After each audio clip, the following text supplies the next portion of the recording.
Last time on Asagao Academy, we went through a time warp that involved getting called out for having pink hair by Shane, going to see John's play and having it go less than stellar because John wanted us to be a cherry blossom tree in the play. Damn it. Then, after some terrible times ensued, we were invited to potentially join the Norwoods Club if we won in a tournament in a puzzle game competition of a game that's similar to the one, if not the same one, as one Ha plays as a mobile game. Now, and where we last left off, the very last thing is that we are approaching the Flower Festival. As such, we'll be dating a man now.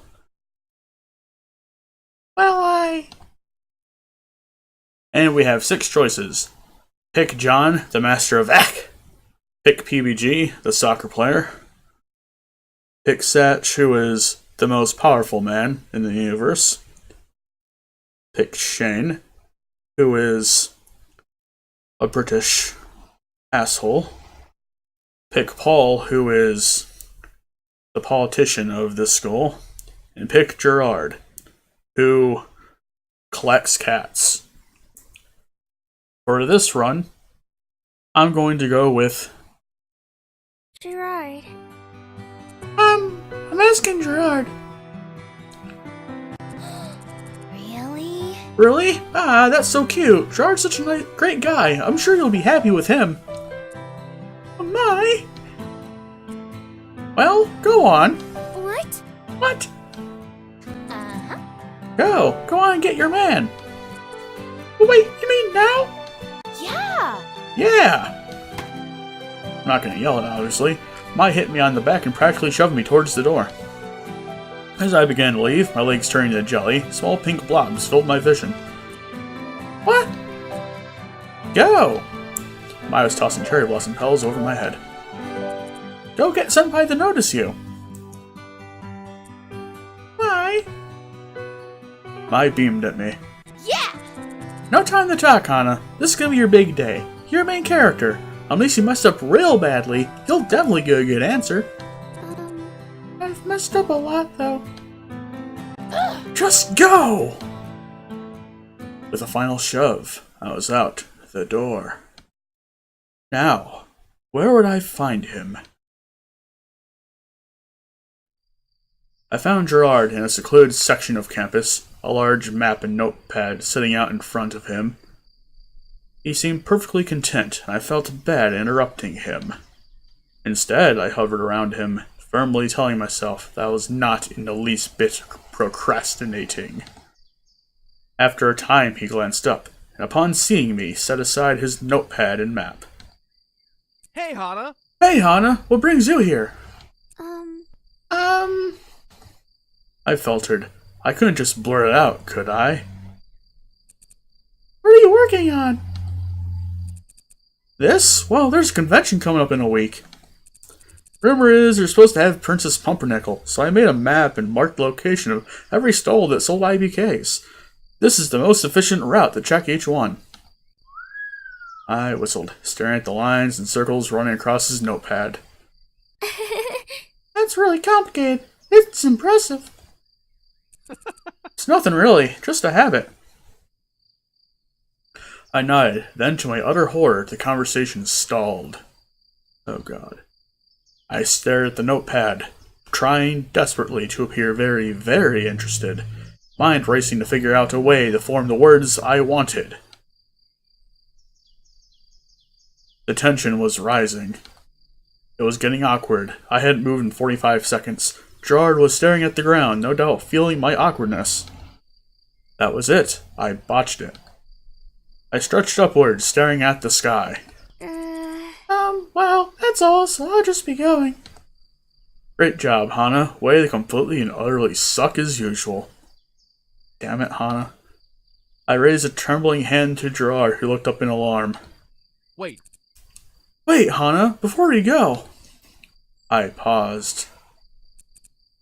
Did you need something? Jirard stared down at his notebook. Not notepad this time. Fingernails rolling down the rungs. Was he nervous? So you know the flower festival's coming up. I was blushing, but it seemed his mind was made up. Heat rushed to my face as I waited for what came next. I was thinking that, you know, we could go together. But only if you were interested, you know.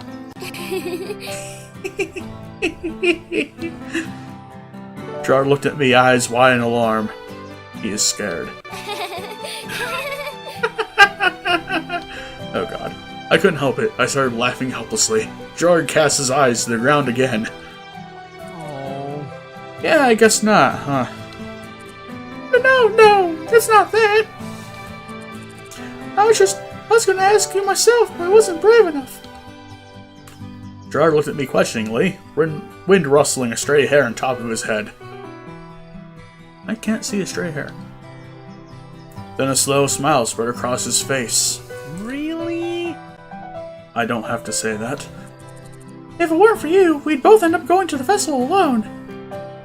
Oh, knock it off, Hana. If you weren't going to the festival with someone, you would have went by yourself. So you'll go with me? Yeah. Of course I will. Jirard is beaming now. He clapped his hands together. Awesome! We'll be at the festival tomorrow then, right? Definitely. With the plan settled, the awkward silence crept back and along our ankles, settling like fog. ...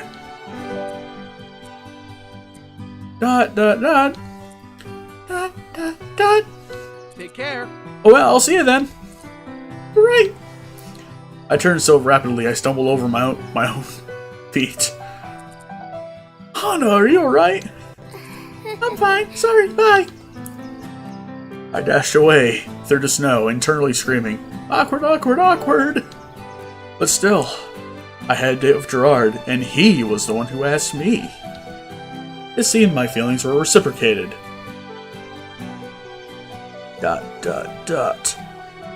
Wait, were they?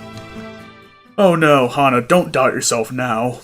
Man, I woke up late the next morning, the day of the flower festival.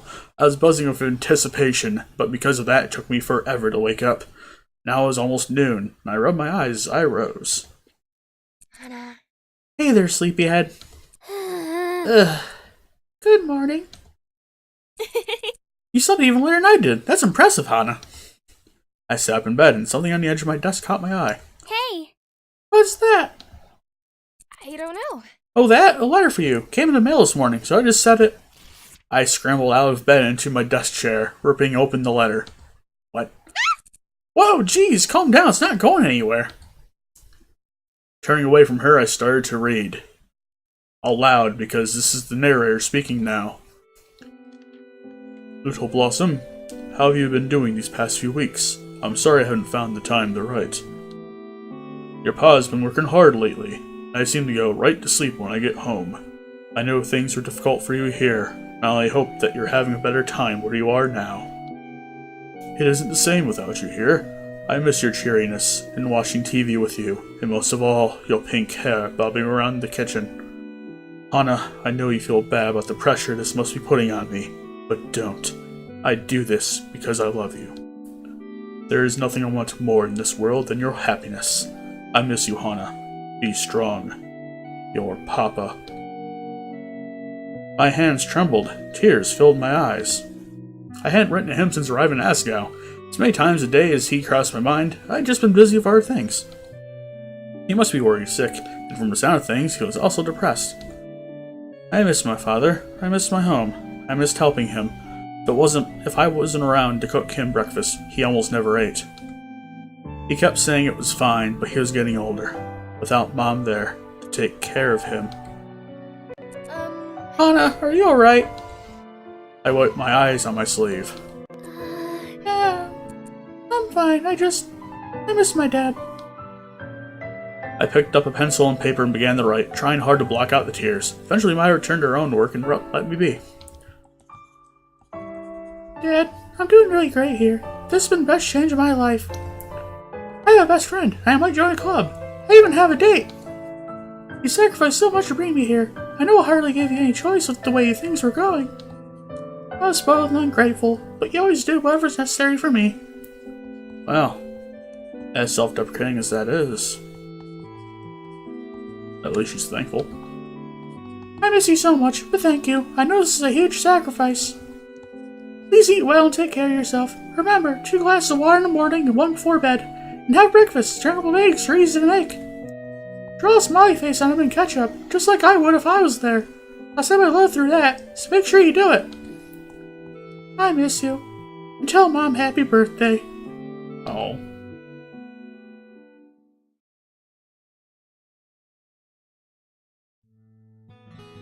Treacherous street light.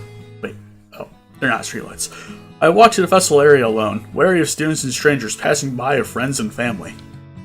It was a little nerve-wracking to go to the festival to meet Jirard, rather than walk there with me. I felt silly in my yukata, overdressed even. No one was shooting me weird looks or anything, but the thought of wandering the festival alone, being stood up, followed me like a hunting dog. Rather specific. There was a stall on the edge of a festival that sold beautiful silk scarves, apparently all created by the little old man behind the booth, and I stood at the corner of it, searching the crowd for Jirard. You okay there, miss? Wait, Mr. Saitomo. This is the one. This is the one that I said would be Deckard Cain. You okay there, miss? I don't know if I can do Deckard Cain's voice, but... Oh, I flushed. It must be more obvious than that I was on edge than I thought. Yes, I'm fine, thank you. The old man watched me for a few seconds, and I squinted at him. He looked oddly familiar. You know, it took me a while to get in the business of scarf making. I never set out to become a weaver. Well, I wanted to make a great present for my wife on her 20th wedding anniversary. Being a teacher in a poor town, I never had enough money to buy her one of the fancy silk scarves she wanted. I decided to make one myself. She showed it off to the entire town, and eventually I launched a side business selling scarves. Isn't that funny? I sound more like a cross between Krillin and Deckard Cain now. Now I wonder whether it was meant to be. Why are you telling me this? You're a young lady alone at a festival. It's a good omen if I ever heard of one. You can never guess what the future holds for you. Believe in yourself, alright? Believe that you're worth something, and something will come. Wow, that really hits home. So Hana, there you are! Jirard finally appeared, a sheepish look on his face. I noticed that we use the word sheepishly a lot in this game. Sorry I'm late, I hope you didn't wait long. Not at all. It's rude to keep a lady waiting, you know. The old man glared at Jirard, who flushed. Mr. Saitomo, it's nice to see you. I wish I could say the same. Boys these days have no class. That's great. And speaking of class, don't forget about the test on Thursday. Oh. Yes, sir. That's great. Jirard grabbed the tip of my elbow, leaning down to whisper in my ear. Let's get out of here! When we were a safe enough distance away, Jirard released me. Mr. Saitomo's everywhere. He's a nice old man, but he can sure get on your case sometimes. He was really sweet to me. Really? Was he? That's great. Anyways, did you have somewhere in particular you wanted to go? I guess I'd like to see the bonfire at some point. Other than that, no. Alright! Great! Jirard reached into his pocket. He pulled out a weathered-looking scroll, which he unrolled with a flourish. You see, realizing that this was your first time here, I made a list of all of the most important places we should visit. Huh. Of course, the truth is that they're all important, so they're all on here, but they're listed in the order of most interesting, so we hit the most important areas first. Jirard, that's so kind of you. Already my legs are aching, Jirard laughed. It's no trouble for you, Hana. But again, I'm sorry I was late. This list is the reason. I've been working on it since you asked me. Almost ran out of time to take Mr. Saitomo's last online quiz. That's why he was sassing me. Really? Oh, You didn't have to go through all of that trouble for me. I wanted to, and it was no trouble at all. Damn, he's sweet. People are what's most important. I wanted to do my best to show you a good time. Jirard. Jirard. Who was this arbor of joy and goodwill standing before me? Was I really expected to believe this was a teenage boy? Is this actually Satch in a Jirard suit? Who knows? Not only were his priorities in the right place, but he also had an unwavering sense of self. He was able to withstand the pressure of others without so much as breaking a sweat. But he was just nice to everybody, wasn't he? It wasn't just me. He wasn't special anyway. Really, Hana? Don't do this to yourself. And why should I be? What? No. When have I ever done something to repay Jirard's kindness? Instead, I sat there like some kind of log, taking and taking while he gave his all to ensure my comfort and happiness. Hana, please don't. I was worse guy. No, Hana, no. What's going on? You okay? You look kind of sad. I snapped back into reality. Jirard and I had kept walking, and now Jirard was pointing at a statue in the middle of the festival. A small woman with a flower-inspired design stood with her hands clasped, gazing happily over the festival denizens. To her right, even smaller than her, was an old man whittling wood. He was leaning against her, a sly smile on his face. It seemed like he would have been whistling. This is beautiful. Right? Isn't it? They put it in the middle of the festival every year, but people are so busy trying to stay together and find the right stalls that most walk right past it. Well, As you can tell, this is Flower Spirit and the man who loved her. They're both here to watch over the town in secret. He's clearly happy everyone is here. That's so sweet. Even after his death, he's still with her. Jirard chuckled. So you believe the myth? Well... Me too! What? The guy's always giving me crap about it, but I believe something like that could have happened. And what's the harm in believing in a little magic?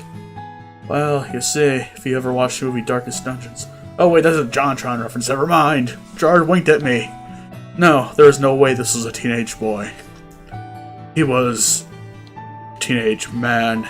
So, for our next stop, Jirard took me to what felt like every stall in the festival. Each place we got to, we stayed for only a few minutes. Time was a-wasted, and we had a list to churn through. I ended up learning more about Higginbottom than I ever guessed. Then, Elderly News Society came to the festival to advertise that there was a lake just off the edge of town, that there was an entire alley made up of just crane games. We ate takoyaki, fried ice cream, flour ice cream, cotton candy, hot dogs, and funnel cake, and more takoyaki and ice cream. We saw jugglers and acrobats, couples dancing in the streets, trees of petals that glowed in the evening light. And finally, when I generally felt like I was about to die, we went to see the bonfire. That is an impressive sight. So how do you like it? Higginbottom is a great place, isn't it? Yeah. Yeah, it's great, really. We sat on a log near the edge of the clearing, and I resisted the urge to lay myself flat upon it. My yukata would be a mess, and I couldn't afford to send it to dry cleaning. Do you like it? We didn't make it to everything, but that's okay. I saw you were kind of fading there. I mean... yeah. I can't keep up with you, I think. I don't have that much willpower. But I'm glad we saw all those things. Higginbottom is a much more special place than I've ever thought. Here, I figured it was some podunk throwaway town. you are correct. A lot of Asagao students... Wait. Hold on. Let's repeat that phrase. You are correct. A lot of Asagao students think that way. They go straight for the games or the food, hang around for an hour or two, and then go home to sleep.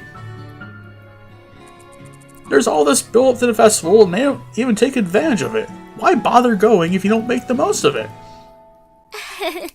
I'm getting the impression you're this gung-ho about everything you do. Jirard let out a hearty laugh. Apparently that struck a chord. It's just, if you're going to go do something, why would you waste your time being lazy about it? Either do it or don't do it. It doesn't make sense otherwise. But this isn't something unique to me. The other guys think that way too. That's why we all bond together so well, I think. Really? Yes, really, Hana. Somehow I doubted that. PBG fell asleep in class. Jirard seemed almost completely insincere in all of his interactions with the general female population. Ah, lol. even continue to seem more interested in messing around with each other than winning their election. Well, granted, they were running unopposed, so maybe that made sense. Yeah, I get that reaction a lot. Huh. We seem like such a carefree bunch, and we try hard not to make people sad. We just want to do what we love, you know? Play video games, hang out with people, find something that inspires us, and maybe, if it isn't too much to ask, contribute something to people. I think it's easy to overlook how hard we're all working, but if you knew where to look, you'd see how much they're all fighting. Jirard stared wistfully into the fire. So they were all secretly fighting hard, huh? Good for them. They at least knew something they wanted to fight for. Me, on the other hand, I had no idea. More than that, I wasn't sure that I could fight for something if I did. Really, Hana, don't do this. The past year showed me who I truly was, and I didn't like the picture it painted. Wait. So, the past year is what made you feel this way. Lonely, misanthropic, a self-made victim, angry, bitter, resentful, distrustful, shy, and confident.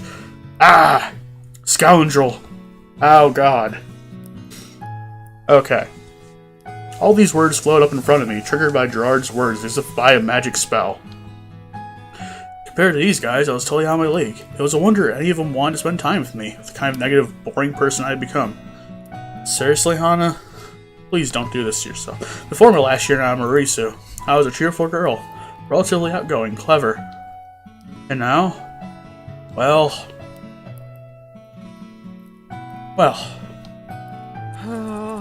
You've got the look on your face again. What's up with that? It's nothing, really. I couldn't just spill all my insecurities on him, especially not now. That would put a huge damper on our date. But as I tried to wave it off, Jirard grew only more determined. What's going on? Tell me! I'm sure there's something. If I can help in any way, I want to. Should I risk it? Oh! We got a choice already? Holy... my god! Alright, well... Let's see. If we tell him, maybe he'll understand why we keep, like, zoning out or something. And if we say maybe later, what if it doesn't come later? Alright, I think we're going to tell him, actually. Well, this is going to sound really stupid and insecure, and it's a total downer. I'm really sorry about that. Jirard took my hand in his, searching my face. Don't even worry about it. Hit me. Don't actually hit him. So good. He was so good. How could any one person be so nice? How on earth did I find myself on a date with such a nice person? It's just that I feel like, compared to you, I'm so not worth it. Kind of. I know it's silly, but I just think I've done so many stupid things in the past. I used to be a better person, even knew all those things. What? There's no way that'd change how I feel about you. How you feel about me? I mean, you know, caring about you. Unless you killed someone. Or a puppy. Both of those would be totally unacceptable. But Jirard... Did you kill someone? Well, no. Have you harmed a baby doggy? No? Then you're quite alright in my book. So this is criteria for determining what's a bad person. Did you kill a man, and did you hurt dogs? I mean, granted, both those things are absolutely awful. And if you do hurt a dog, or you kill a man, I say that you deserve the same thing in return. Seriously, don't even worry your silly head about that. I'm not worried about who you were in the past, I'm worried about who you are right now. And you know, that's a damn good attitude to take. And the Han in front of me right now is definitely someone worth caring about. Jirard. Jirard. Jirard chuckled. Anyways, I think it's time we head back. You seem a bit tired. But, I didn't want to end the night on that note. You don't need to push yourself on my account. We can always hang out more next week, right? right, we can. Jirard stood and helped me off my ever-so-comfy log. This time we walked back through campus together, and I was totally at ease. Jirard's bright personality had a way of lighting up even the darkest of corners. It didn't take long until we were in front of my dorm, saying goodbye. Thank you so much for asking me to the festival. Thanks. Thank you for asking me. Well, almost. Then I'll see you tomorrow. Ah, wait. He glanced away, a light blush on his cheek. Then with a firm nod, he dug his hand into his pocket. There was something I wanted to give you.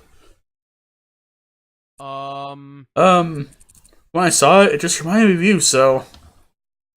Sheepishly, he pulled an IBK out of his pocket. More of the sheepish. Bah. Wow. That's... You know... The way I choose my screenshots... Well, here's one worthy of screenshotting right here. And if you want to take a screenshot at any time, just hit the S button. And if you want to hide the screen, or unhide it, use the H button. It was bright pink, the same shade of color as my hair, staring happily at me, as if holding on to some secret all its own. No. Jirard. Jirard put an arm around my shoulders. Do you like her? She's so chibi-upa. I didn't know if you were interested in IBKs, but every time I looked at her, I saw you, so... Figured even if you didn't like IBKs, you'd like this one. Jirard, it's adorable. Damn straight, Chibi-upa is adorable. That's great, I'm so glad you think so. I'll keep it right by my bedside, so it'll be the first thing I see every morning and the last thing I see every night. I love it. Hana, you're so freaking cute. That makes me really happy. Maybe I'll make an IBK collector of you yet. Anyways, you should get inside. Don't want you waking up all tired tomorrow. Okay, thanks, Jirard. Bye. Good night. See you later. See you tomorrow. I shut the door behind me, heart soaring. Jirard was such a nice guy. Such a nice guy. I crossed the room and placed Chibi-upa on the edge of my desk lamp, right next to my bed. Welcome to your new home. I hope you like it. Oh, sorry, I was using my voice. Welcome to your new home. I hope you like it here. I giggled myself and lay in bed with a contented sigh. I really felt like I could be happy with Jirard, and the thought both thrilled me and terrified me. Thrill me. And that is where Chapter 2 begins. And I am going to leave you off here, because, well, we're starting a new chapter, and I don't want to get too far into this chapter and have to cut it off before the time limit I set for myself runs out. So, anyway, if you enjoyed this episode, be sure to like, comment, and subscribe, and I will see you all later. Bye-bye.